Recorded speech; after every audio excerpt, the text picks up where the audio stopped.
I believe that space is doing it right. And who have thought that the maintenance will improve the fleet that much that they really, you know, almost can fly weekly? Was it a little bit too much and overbought? Yes, of course. They had a crash. They still testing. They still have to prove themselves. Why I am so bullish on space? Happy Saturday! As you know, on the weekends the stock market is closed. It's a perfect opportunity to reflect a little bit on your positions, on your behavior, and the general thesis of investing, right? My general thesis of investing is buy and hold fantastic companies. It worked very, very well for me. It began maybe somewhere around 2016, 17, 18, I don't remember the date, but you know, I said, well, you know, there's one company I know very, very well, and this is Tesla. So I moved all my portfolio into Tesla. And I bought and bought more and more and more. There was just very bad news in 2019, which made my position minus 60%.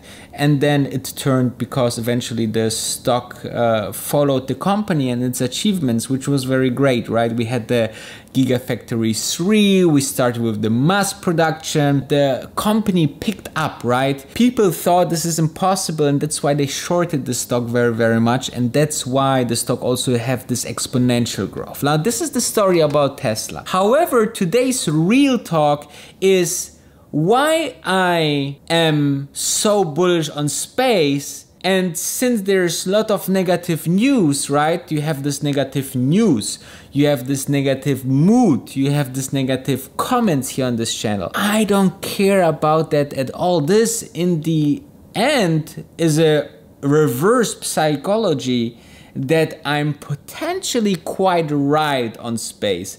Those are the indicators that you see over and over and over in the investing world. You know, people were very, very bearish on Amazon. People were very, very bearish on Apple. People were very, very, very bearish on Tesla.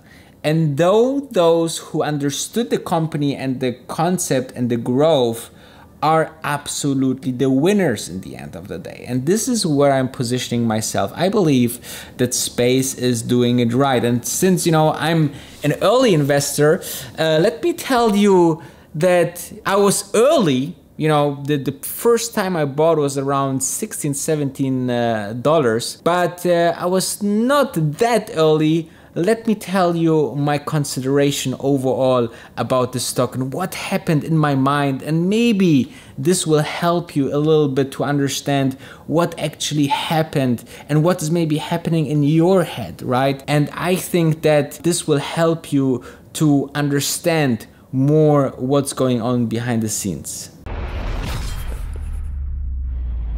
So when Virgin Galactic started actually to trade, I was not directly a big fan, you know.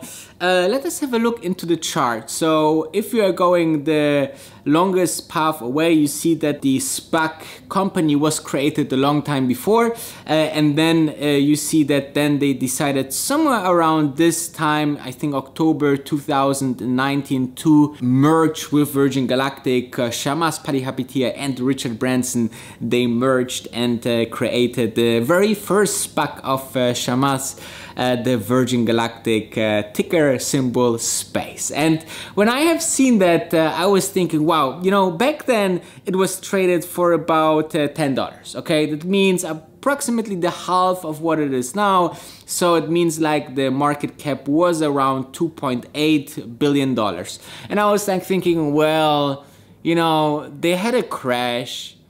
They still testing, they still have to, you know, prove themselves.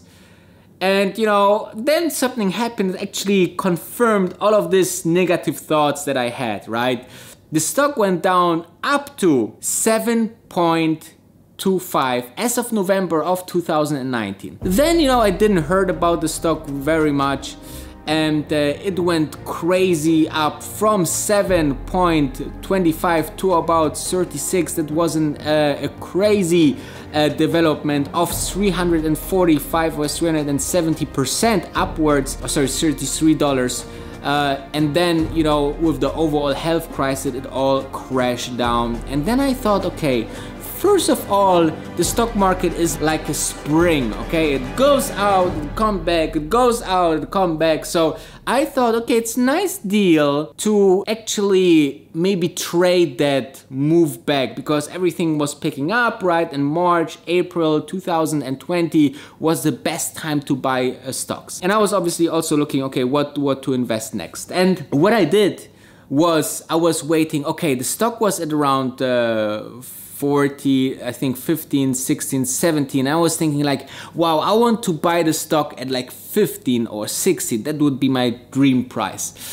And while I was waiting, right, which is already the worst you can do, I was doing lots and lots of research, okay? And it became clear to me that actually the most important part for a deep tech company was already done. All the development was already done. There was just the piece of iceberg of the final testing and putting people into space was given. Okay, so it was just months, maybe also a year or maybe 2, but at some point this company is really making crazy money. So I didn't wait it to, as longer I educated myself on the people and also, you know, what Shamas said over the last couple of months and weeks, I didn't wait it until it really dropped to 16 or 15 or 14, what was my goal price. I bought it at like, I think 16, 17, 18. And since then, you know, everything came true, right? The overall market picked up. They got a new CEO. They made the test flight happen. They shoot even Richard Branson this summer into space. So obviously the stock went up from 17 when I bought it to 55. It was just so crazy. Was it a little bit too much and overbought? Yes, of course. But still, the overall thesis is still there, guys. Doesn't matter if 55 or 20, I think that this company is really doing something great, all right? And that's why I'm in. But let's dive into the conclusion to see where you should put your head in once you have heard all of that. So all in all, I really follow my kind of strategy. It's just working, and on those timing where the stock goes further down, it works even better and more, because long-term perspective didn't change, right?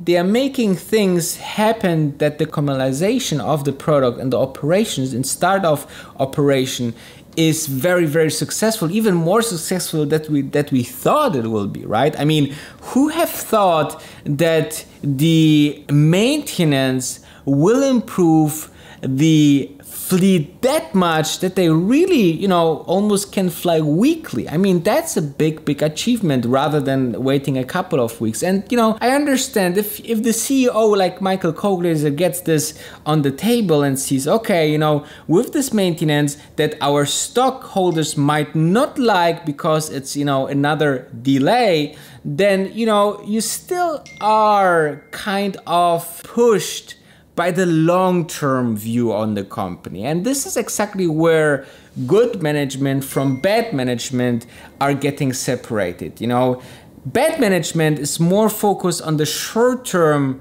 improvement of the company, of the stock, of the operations, while the better management is focused on the long-term perspective. Also, you can see that there must be very popular apparently. Let me just put this on silent. I really believe that you are seeing a little bit of this in the whole DNA of Virgin Galactic. Not only Richard Branson, the founder. I mean, just imagine how much of a long-term perspective he must have, knowing that it will take another couple of years, that they fly even to space.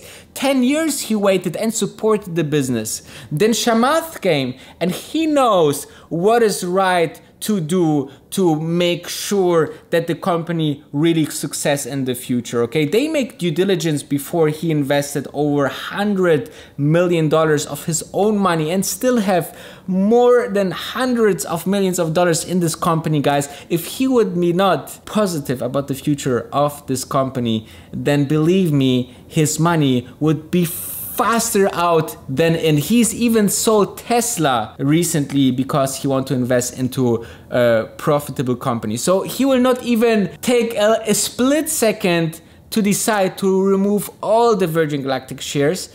And that's why I believe that you should be very, very patient. You should be exactly in the same tunnel of long term. And I'm just buying more because I have seen this many, many times before, and it always worked.